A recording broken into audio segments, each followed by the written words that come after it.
Bulletin में आपका स्वागत है। मेरा नाम है दीपाली शर्मा।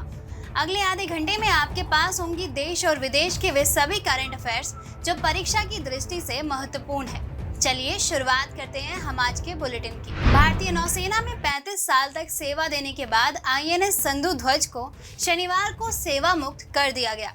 इस अवसर पर आयोजित कार्यक्रम में नौसेना की पूर्वी कमान के प्रमुख वाइस एडमिरल विश्वजीत दास गुप्ता मुख्य अतिथि के तौर पर मौजूद थे। INS सिंधुध्वज को जून 1987 में भारतीय नौसेना में शामिल किया गया था। यह 10 किलो क्लास पनडुब्बियों में से एक थी, जिसे भारत ने वर्ष 1986 से 2000 के बीच रूस से खरीदा था। पनडुब्बी ने कई चीजें पहली बार की, जैसे स्वदेशी सोनार, USHUS, स्वदेशी उपग्रह संचार प्रणाली रुक्मणी और MSS जुड़तत्वीय नेविगेशन प्रणाली और स्वदेशी टॉर्पीडो फायर कंट्रोल सिस्टम का परिचालन इसी पर हुआ था। यह एकमात्र पनडुब्बी थी जिसे प्रधानमंत्री द्वारा नवाचार के लिए रोलिंग ट्रॉफी से सम्मानित किया गया था। नौसेना नवाचार और स्वदेशीकरण संगठन की पहली संगोष्ठी स्वावलंबन 18-19 जुलाई 2022 को नई दिल्ली में आयोजित हुई। प्रधानमंत्री नरेंद्र मोदी मुख्य अतिथि के रूप में इस अवसर पर उपस्थित थे। साथ ही रक्षा मंत्री राजनाथ सिंह संगोष्ठी में विशिष्ट अतिथि थे। 2 दिवसीय इस संगोष्ठी में नौसेना कर्मियों के अलावा शिक्षाविदों, आयोग, नीति निर्माताओं, बुद्धिजीवियों, छात्रों और वरिष्ठ सरकारी अधिकारियों ने उत्साहपूर्वक भाग लिया। कमांडेंट मुख्यालय और नौसेना की बाहरी इकाइयों के कार्मिक भी इसमें ऑनलाइन भाग लेने के लिए देश भर में फैले नामित सभागारों में एकत्रित हुए। आपको बता दें, इस प्रकार से आयोजित यह पहली संगोष्ठी संभावनाओं और महत्वाकांक्षाओं दोनों में ऐतिहासिक है और आत्मनिर्भर भारत में रक्षा तथा आत्मनिर्भर की दिशा में नौसैनिक बल को सुदृढ़ करने में एक नया अध्याय बनेगी। नेशनल स्टॉक एक्सचेंज यानी NSE के नए प्रमुख आशीष कुमार चौहान को बनाया जाएगा। आशीष कुमार चौहान की उम्मीदवारी को भारतीय प्रतिभूति और विनिमय बोर्ड यानी सेबी ने मंजूरी दे दी है। यह NSE के प्रबंधन निर्देशक और मुख्य कार्यकारी अधिकारी यानी CEO बनेंगे। फिलहाल वह BSE के MD और CEO है। BSE में यह उनका 5वां साल का दूसरा कार्यकाल है। उनका कार्यकाल नवंबर 2022 में समाप्त होने वाला है। NSE के MD और CEO विक्रम लिमये के पद से इस्तीफे देने के बाद उनके नाम को मंजूरी दे दी गई थी। अब आशीष कुमार चौहान को NSE का कार्यभार संभालने के लिए शेयर धारकों की मंजूरी की आवश्यकता होगी। आशीष कुमार चौहान IIT और IIM के पूर्व छात्र हैं। NSE में जाने से पहले उनका करियर IDBI बैंक से शुरू हुआ। उन्होंने वर्ष 1993 से 2000 के दौरान NSE में डेरिवेटिव सेगमेंट के विकास में काम किया। आपको बता दें, national stock exchange of India limited Bharat का सबसे बड़ा वित्तीय बाजार है। वर्ष 1992 में निर्मित NSE एक परिष्कृत और इलेक्ट्रॉनिक बाजार के रूप में विकसित हुआ, जो इक्विटी ट्रेडिंग वॉल्यूम के लिहाज से दुनिया में चौथे स्थान पर है। यह भारत का पहला पूरी तरह से स्वचालित इलेक्ट्रॉनिक ट्रेडिंग सुविधा प्रदान करने वाला एक्सचेंज है। माइक्रो ब्लॉगिंग प्लेटफॉर्म ट्विटर ने अनमेंशनिंग फीचर लॉन्च किया है। यह सुविधा यूजर्स को किसी भी बातचीत से खुद को हटाने की अनुमति देगा। ट्विटर को खरीदने के लिए एलन मस्क के 44 बिलियन अमेरिकी डॉलर के सौदे के वर्कआउट पर चल रही हलचल के बीच यह फीचर शुरू किया गया है। आपको बता दें, ट्विटर अब तक सीमित संख्या में यूजर्स पर एनिमेशन फीचर का परीक्षण कर रहा था। अब इसे सबके लिए लॉन्च कर दिया गया है। यह सुविधा यूजर्स को उन वार्तालापों से खुद को हटाने की अनुमति देगी जिसका वे अब हिस्सा नहीं बनना चाहते हैं, या वंचित बातचीत से खुद को हटाकर लोगों की शांति की रक्षा करने में मदद करेगा। हाल ही में उबर फाइल से पता चलता है कि कंपनी ने संवेदनशील डेटा को नष्ट करने के लिए कथित तौर पर किल स्विच तैनात किए थे, जिन्हें पुलिस और अधिकारियों द्वारा वैध रूप से एक्सेस किया जा सकता था। आपको बता दें, किल स्विच एक ऐसा तंत्र है जिसका उपयोग किसी डिवाइस या प्रोग्राम को बंद या अक्षम करने के लिए किया जाता है। विनिर्माण क्षेत्र में उसे असेंबली लाइनों में क्षति को रोकने या किसी श्रमिक के जीवन को बचाने के लिए संचालन या ऑपरेशन पर अंकुश लगाने के लिए तैनात किया जाता है। ये डिजिटल दुनिया में एक सामान्य उद्देश्य की पूर्ति करते हैं, लेकिन हार्डवेयर के बजाय सॉफ्टवेयर आधारित होते हैं। किल स्विच का उद्देश्य आमतौर पर किसी मशीन या डेटा की चोरी को रोकना या किसी आपात स्थिति में मशीनरी को बंद करना होता है। रेल बोर्ड के अध्यक्ष विनय कुमार त्रिपाठी ने 18 जुलाई 2022 को दिल्ली में आजादी की रेलगाड़ी और स्टेशन का उद्घाटन किया। स्वतंत्रता संग्राम के समय के 75 स्टेशनों और 27 रेलगाड़ियों के महत्व पर प्रकाश डालते हुए भारतीय रेलवे ने सप्ताह भर चलने वाले समारोह का आयोजन किया। यह आयोजन 23 जुलाई तक चलेगा। इस अवसर पर अध्यक्ष ने कहा कि आजादी का अमृत महोत्सव के हिस्से के रूप में आजादी की रेलगाड़ी और स्टेशन कार्यक्रम का आयोजन जन भागीदारी और जन आंदोलन के अंतर्गत किया जा रहा है। उन्होंने कहा कि इसमें अतीत के स्वतंत्र संग्राम के मूल्यों और गौरव तथा भविष्य के युवा भर की महत्वाकांक्षाओं को दिखाया जाएगा। इसके लिए 75 रेलवे स्टेशनों और 27 रेलगाड़ी को चिन्हित किया गया है। इस दौरान 24 राज्यों के इन 75 स्टेशनों पर क्षेत्रीय भाषा में नुक्कड़ नाटक, light and sound show, video film के प्रदर्शन के साथ साथ देशभक्ति के गीतों का प्रसारण किया जाएगा। टाइम मैगजीन द्वारा हाल ही में वर्ष 2022 के लिए विश्व के 50 सर्वश्रेष्ठ स्थानों की सूची जारी की गई। अहमदाबाद और केरल में घूमने के लिए 50 असाधारण स्थानों को सूचीबद्ध किया गया है। अहमदाबाद और केरल देश के साथ साथ बड़ी संख्या में विदेशी पर्यटकों के आकर्षण के केंद्र है। केरल अपने समुद्र तटों और बैक वाटर के लिए प्रसिद्ध है, तो दूसरी ओर अहमदाबाद साबरमती रिवर फ्रंट और गांधी आश्रम के लिए प्रसिद्ध है। टाइम्स मैगजीन ने दोनों गंतव्यों के लिए प्रोफाइल पेज तैयार किए हैं, जिसमें उनके महत्व पर प्रकाश डाला गया है। पत्रिका ने केरल को इको टूरिज्म हॉटस्पॉट और अहमदाबाद को उच्च शिक्षा के शहर के रूप में टैग किया है। केरल के लिए टाइम पत्रिका के प्रोफाइल के अनुसार यह भारत के सबसे खूबसूरत राज्यों में से एक है। इसमें कई शानदार समुद्र तट, हरे भरे बैक वाटर, महल एवं मंदिर है। प्रोफाइल के अनुसार अहमदाबाद भारत का पहला यूनेस्को विश्व धरोहर शहर है। प्राचीन स्थलों के साथ साथ यह समकालीन नवाचारों के क्षेत्र में भी अग्रणी है। यही कारण है कि अहमदाबाद को सांस्कृतिक पर्यटन के लिए मक्के के रूप में जाना जाता है। हाल ही में नई दिल्ली में नागरिक उड्डयन मंत्रालय की सलाहकार समिति की बैठक हुई, जिसमें डीजी यात्रा परियोजना पर चर्चा की गई। आपको बता दें, चेहरा पहचानना प्रणाली के आधार पर हवाई अड्डों पर यात्रियों की संपर्क रहित निर्बाध यात्रा प्रक्रिया सुनिश्चित करने के लिए इस परियोजना पर विचार किया गया है। इस परियोजना का मूल विचार यह है कि कोई भी यात्री बिना किसी कागज के या बिना कोई संपर्क किए विभिन्न चेक पॉइंट से गुजर सके। इसके लिए उनके चेहरे के फीचर्स का इस्तेमाल किया जाएगा, जिससे उनकी पहचान स्थापित होगी, जो सीधे उनके बोर्डिंग पास से जुड़ी होगी। यहाँ एक विकेंद्रीय मोबाइल वॉलेट आधारित पहचान प्रबंधन प्लेटफॉर्म मुहैया कराता है, जो कि सस्ता भी है और डिजी यात्रा के कार्यान्वयन में डेटा सुरक्षा मुद्दों को भी संबोधित करता है। हाल ही में केरल अपनी इंटरनेट सेवा KFON यानी केरला फाइबर ऑप्टिक नेटवर्क शुरू करने वाला भारत का पहला राज्य बन गया है। दूरसंचार विभाग द्वारा राज्य के सभी निवासियों को इंटरनेट की सुविधा प्रदान करने के लिए KFON लिमिटेड को इंटरनेट सेवा प्रदाता लाइसेंस दिया गया है, जिसकी घोषणा केरल के मुख्यमंत्री द्वारा की गई। KFON केरल सरकार की पहल है, जिसे राज्य में डिजिटल अंतर को खत्म करने के उद्देश्य से शुरू किया गया है। सरकार के अनुसार इस परियोजना के तहत बनाया गया बुनियादी ढांचा केरल में वर्तमान दूरसंचार परिस्थिति तंत्र का हिस्सा होगा। इसका उद्देश्य सभी सेवा प्रदाताओं को उनके संपर्क अंतराल को कम करने के लिए गैर भेदभाव पूर्ण पहुंच प्रदान करने हेतु कोर नेटवर्क अवसंरचना का निर्माण करना है। सभी सरकारी कार्यालयों, अस्पतालों और शैक्षणिक संस्थानों में विश्वसनीय, सुरक्षित और स्केलेबल इंटरनेट प्रदान किया जाएगा। साथ ही आर्थिक रूप से पिछड़े परिवारों को मुफ्त इंटरनेट प्रदान करने हेतु इंटरनेट सेवा प्रदाताओं, सिस्टम ऑपरेटरों तथा दूरसंचार सेवा प्रदाताओं के साथ साझेदारी को बढ़ावा दिया जाएगा।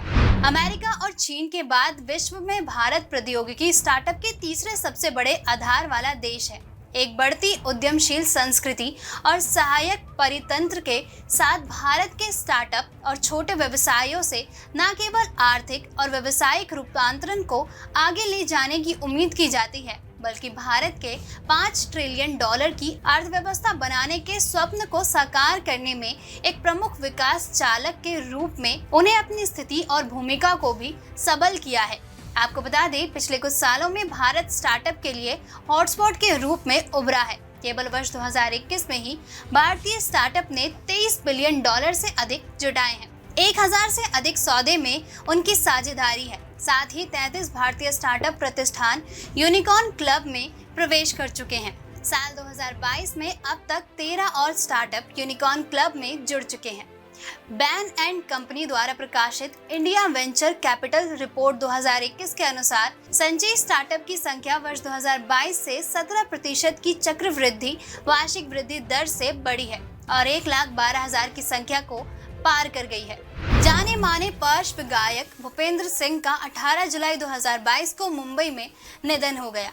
82 वर्ष के भूपेंद्र सिंह ने अपने करियर की शुरुआत आकाशवाणी से की थी और वे दिल्ली दूरदर्शन से भी जुड़े रहे। उन्होंने फिल्मों में कई संगीतों को अपनी मधुर आवाज दी। उन्हें मौसम, सत्ते पे सत्ता, आहिस्ता आहिस्ता, दूरियां, हकीकत और कई अन्य फिल्मों में सुरीले गीतों के लिए याद किया जाता है। इनके होके मजबूर मुझे, उसने भुलाया होगा, दिल ढूंढता है, दुखी पे दुखी हो या सत्ते पे सत्ता जैसे कई गीत शामिल हैं। प्रधानमंत्री नरेंद्र मोदी ने प्रख्यात गायक और संगीतकार भूपेंद्र सिंह के निधन पर दुख व्यक्त किया। साथ ही ट्वीट कर कहा कि भूपेंद्र सिंह ने दशकों तक यादगार गीतों को अपनी मधुर आवाज दी और उनके कार्यों ने लोगों को प्रभावित किया है। हाल ही में उपभोक्ताओं को उनके अधिकारों के बारे में जागरूक करने और सशक्त बनाने के लिए उपभोक्ता मामलों के विभाग यानी DOCA द्वारा जागृति नाम का शुभांकर लॉन्च किया गया है, जो उपभोक्ता अधिकारों के बारे में जागरूकता नहीं है उनको जागृति शुभांकर के माध्यम से जागरूक बनाया जाएगा। यह विभिन्न सरकारी पहलों के बारे में उपभोक्ताओं में जागरूकता बढ़ाने में मदद करेगा। आपको बता दें, अभियान में डिजिटल और मल्टीमीडिया चैनलों की उपस्थिति बढ़ाने के अलावा यह उपभोक्ता अधिकारों के प्रति जागरूकता को बढ़ाएगा। इसे विभिन्न मीडिया अभियानों में टैगलाइन जागो ग्राहक जागो के साथ दिखाया जाएगा। उपभोक्ता मामले विभाग ने उद्योगों के लिए अनुपालन बोझ को कम करने और इसके व्यापार को सुगम बनाने के लिए विधिक माप विज्ञान नियम 2011 में संशोधन किया है। इससे पहले लीगल मेट्रोलॉजी नियम 2011 के नियम 5 को उपभोक्ताओं के हित की रक्षा के लिए छोड़ दिया गया था। नियम 5 विभिन्न प्रकार की वस्तुओं के पैक के आकार को निर्धारित करते हुए अनुसूची 2 को परिभाषित करता है। आपको बता दें, इलेक्ट्रॉनिक उत्पादों को 1 वर्ष की अवधि के लिए QR कोड के माध्यम से कुछ अनिवार्य घोषणाओं को घोषित करने की अनुमति देता है। विकल्प 1 साल के लिए दिया गया है क्योंकि सरकार पायलट आधार पर पहली बार प्रौद्योगिकी का उपयोग करने की कोशिश कर रही है और प्रतिक्रिया के आधार पर इसे बढ़ाने का फैसला करेगी। हालांकि उद्योग को पैकेज पर ही MRP, फोन नंबर और ईमेल पता जैसे अनिवार्य विवरण घोषित करने होंगे। QR कोड के माध्यम से अतिरिक्त अनिवार्य घोषणाएं जैसे निर्माता का पता, वस्तु का सामान्य नाम, वस्तु का आकार और आयाम व ग्राहक सेवा की अनुमति है। इससे पहले इलेक्ट्रॉनिक उत्पादों सहित सभी पूर्व पैक वस्तुओं के पैकेज पर लीगल मेट्रोलॉजी नियम 2021 के अनुसार सभी अनिवार्य घोषणाओं को घोषित करना आवश्यक है। केरल में किसान पर्यावरण संवेदी क्षेत्र यानी ESZ स्थापित करने के सर्वोच्च न्यायालय के आदेश का विरोध कर रहा है। सर्वोच्च न्यायालय ने राष्ट्रीय उद्यानों और वन जीव अभयारण्यों सहित प्रत्येक संरक्षित वन की सीमांकित सीमा से न्यूनतम 1 किलोमीटर तक के क्षेत्र को अनिवार्य रूप से ESZ घोषित करने का आदेश दिया है। केरल राज्य विधानसभा ने केंद्र से राज्य सरकार के प्रस्तावों पर विचार करके जोन्स को अधिसूचित करने की मांग की है, जिसमें राज्य के लगभग 10 संरक्षित क्षेत्रों को 0 ESZ के रूप में चिन्हित किया गया है। आपको बता दें, पर्यावरण, वन और जलवायु परिवर्तन मंत्रालय की राष्ट्रीय वन जीव कार्य योजना ने निर्धारित किया है कि पर्यावरण संरक्षण अधिनियम 1986 के तहत राज्य सरकारों को राष्ट्रीय उद्यानों और वन्य जीवन अभयारण्यों की सीमाओं के 10 किलोमीटर के भीतर आने वाली भूमि को इको सेंसिटिव जोन या पर्यावरण संवेदी क्षेत्र घोषित करना चाहिए, जबकि 10 किलोमीटर के नियम को एक सामान्य सिद्धांत के रूप में लागू किया जाता है। इसके आवेदन की सीमा भिन्न हो सकती है। हाल ही के कुछ दिनों में ही वन अग्नि ने यूरोप में विशेष रूप से दक्षिण पश्चिम यूरोप को बुरी तरह से प्रभावित किया है। हजारों एकड़ भूमि को नष्ट करने वाली भीषण गर्मी ने जहां लोगों को अपना घर छोड़ने के लिए मजबूर कर दिया है, वहीं इस आपदा स्थिति में कार्य कर रहे कई कर्मियों को अपनी जान भी गंवानी पड़ी है। आपको बता दें, वन अग्नि दो महत्वपूर्ण शब्दों से बना है, वन और अग्नि। यह दोनों ही शब्द अपने आप में पूरा वाक्य है। इन दोनों तत्वों का मानव जीवन के सामाजिक आर्थिक पहलुओं पर गहरा प्रभाव पड़ता है। जब दोनों में से एक तत्व दूसरे तत्व के विनाश का कारण बनता है या उसे कारण बनाया जाता है, उस स्थिति में प्रकृति तथा आश्रित जीव जंतुओं का निर्वाह दुष्कर हो जाता है। जंगलों की आग इससे जुड़ी समस्त जीवों के जीवन को बुरी ढंग से प्रभावित करती है। वन अग्नि के कई प्राकृतिक कारणों से हो सकती है। अध्ययन के अनुसार भारत के कई प्रमुख आग मुख्य रूप से मानवीय गतिविधि से शुरू होती है। वर्तमान समय में संपूर्ण विश्व, विशेष रूप से ब्राजील और ऑस्ट्रेलिया में वन अग्नि की घटनाएं लगातार बढ़ रही हैं, जिसके लिए जलवायु परिवर्तन को उत्तरदायी समझा जा सकता है। युगों से भारत की संस्कृति और पारंपरिक झांकी प्रस्तुत करने वाली पवित्र शहर वाराणसी को सांघाई सहयोग संगठन यानी SCO की पहली सांस्कृति एवं पर्यटन राजधानी घोषित किया जाएगा। SCO के महासचिव झांग मिंग ने शुक्रवार को यह जानकारी दी। SCO का मुख्यालय बीजिंग में है। SCO 8 देशों की सदस्यता वाला एक आर्थिक एवं सुरक्षा गठबंधन है, जिसमें चीन, रूस, Kazakhstan, Kyrgyzstan, Tajikistan, Uzbekistan, Bharat और पाकिस्तान शामिल है। इस बारे में झांग ने कहा कि नई पहल के तहत वाराणसी वर्ष 2022 से 2023 के लिए SCO की सांस्कृतिक एवं पर्यटन राजधानी बनेगा। इसके तहत सदस्य देशों को बारी बारी से मौका मिलेगा। यह पहल 8 सदस्य देशों में लोगों से लोगों के बीच संपर्क और पर्यटन को बढ़ावा देने के लिए है। भारतीय रिजर्व बैंक यानी RBI ने देश के मौद्रिक और राजकोषीय स्वास्थ्य के लिए अस्थिर प्रभावों का हवाला देते हुए क्रिप्टोकरेंसी पर प्रतिबंध लगाने की सिफारिश की है। चीन ने सभी क्रिप्टोकरेंसी लेन देन को प्रभावी ढंग से पूर्ण प्रतिबंध लगाकर अवैध घोषित कर दिया है, जबकि अल सल्वाडोर ने बिटकॉइन को कानूनी निवाद के रूप में अनुमति दी है। फिलहाल भारत में क्रिप्टोकरेंसी को विनियमित करने वाला कोई केंद्रीय प्राधिकरण नहीं है। भारत में क्रिप्टोकरेंसी रखना अभी भी अवैध नहीं है। वर्ष 2020 में सर्वोच्च न्यायालय ने भारत में क्रिप्टोकरेंसी के व्यापार पर प्रतिबंध लगाने का सख्त आदेश दिया था, जो भारतीय रिजर्व बैंक द्वारा लगाया गया था। सेंट्रल बैंक वर्ष 2023 से ही लोगों को वर्चुअली करेंसी के इस्तेमाल के प्रति आगाह कर रहा है। अप्रैल 2018 में RBI ने विनियमित संस्थाओं को आभासी मुद्राओं में काम करने या किसी व्यक्ति या संस्था को उसके साथ व्यवहार करने या उन्हें निपटाने में सुविधा प्रदान करने के लिए सेवाएं प्रदान करने से प्रतिबंधित कर दिया था। मार्च 2020 में सुप्रीम कोर्ट ने निर्देश को रद्द कर दिया था। हाल ही में हैदराबाद और बेंगलुरु में एक अध्ययन किया गया है ताकि वायरस के बारे में जानकारी एकत्रित करने के एक कुशल और आसान तरीके के रूप में कोविड-19 के लिए अपशिष्ट जल आधारित निगरानी की जांच की जा सके।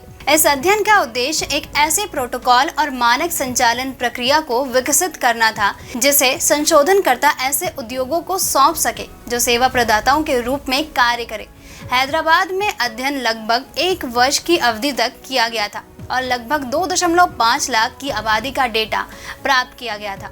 शोधकर्ताओं ने नालों के अनुपचारित जल में वायरस घनत्व में अस्थायी गतिशीलता का पता लगाया, जो जुलाई से नवंबर 2020 तक लगातार अपने उच्च स्तर पर था। फरवरी 2021 में कोविड-19 के मामलों में मामूली वृद्धि ने दूसरी लहर का संकेत दिया था, जिसकी शुरुआत मार्च 2021 में हुई थी। संस्थानों के लिए राष्ट्रीय मानक 8 जुलाई 2022 को केंद्र सरकार ने सिविल सेवकों की गुणवत्ता और क्षमता बढ़ाने के उद्देश्य से सिविल सेवा परीक्षण संस्थानों के लिए राष्ट्रीय मानक का अनावरण किया। इस दौरान NSCSTI को क्षमता निर्माण आयोग के मुख्यालय में लॉन्च किया गया। इसके साथ ही भारत सिविल सेवा परीक्षण संस्थानों के लिए राष्ट्रीय स्तर के मानक बनाने हेतु एक अनूठा मॉडल लॉन्च करने वाला दुनिया का पहला देश बन गया है। लॉन्च इवेंट के दौरान राष्ट्रीय मानकों के लिए एक वेब पोर्टल और अप्रोच पेपर का भी अनावरण किया गया। क्षमता निर्माण आयोग को सिविल सेवकों के लिए मिशन कर्मयोगी के एक भाग के रूप में बनाया गया था। इस आयोग में संबंधित क्षेत्रों के विशेषज्ञ तथा वैश्विक पेशेवर शामिल हैं। यह वार्षिक क्षमता निर्माण योजनाओं को तैयार करने एवं निगरानी के साथ साथ सरकार में मौजूदा मानव संसाधनों का ऑडिट करने में मदद करेगा। सितंबर 2020 में प्रधानमंत्री की अध्यक्षता में राष्ट्रीय सिविल सेवा क्षमता विकास कार्यक्रम को शुरू करने की मंजूरी प्रदान की। कार्यक्रम का लक्ष्य भारतीय सिविल सेवकों को और अधिक रचनात्मक, सृजनात्मक, विचारशील, नवाचारी, अधिक क्रियाशाली, प्रगतिशील, ऊर्जावान, सक्षम, पारदर्शी तथा प्रौद्योगिकी समर्थन बनाते हुए भविष्य के लिए तैयार करना है। हाल ही में केंद्र सरकार ने न्यूनतम समर्थन मूल्य यानी MSP और प्राकृतिक खेती संबंधित मुद्दे को देखने के लिए पूर्व केंद्रीय कृषि सचिव की अध्यक्षता में एक समिति का गठन किया है। इसका गठन प्रधानमंत्री द्वारा 3 कृषि कानूनों को निरस्त करने की घोषणा के बाद किया गया था। विरोध कर रहे किसानों द्वारा स्वामीनाथन आयोग के C2+50% फॉर्मूले के आधार पर MSP को लेकर कानूनी गारंटी की मांग की गई थी। आपको बता दें, यह घरेलू उत्पादन और निर्यात का लाभ उठाकर किसानों को उनकी उपज के लाभकारी मूल्यों के माध्यम से उच्च मूल्य सुनिश्चित करने हेतु देश की बदलती आवश्यकताओं के अनुसार कृषि विपणन प्रणाली के लिए कार्य करेगी। व्यवस्था को अधिक प्रभावी और पारदर्शी बनाकर देश के किसानों को MSP उपलब्ध कराने के लिए सुझाव दिया गया है। दोस्तों, आज के बुलेटिन में बस इतना ही। मिलते हैं अगले हफ्ते नए करंट अफेयर्स के साथ। तब तक के लिए नमस्कार।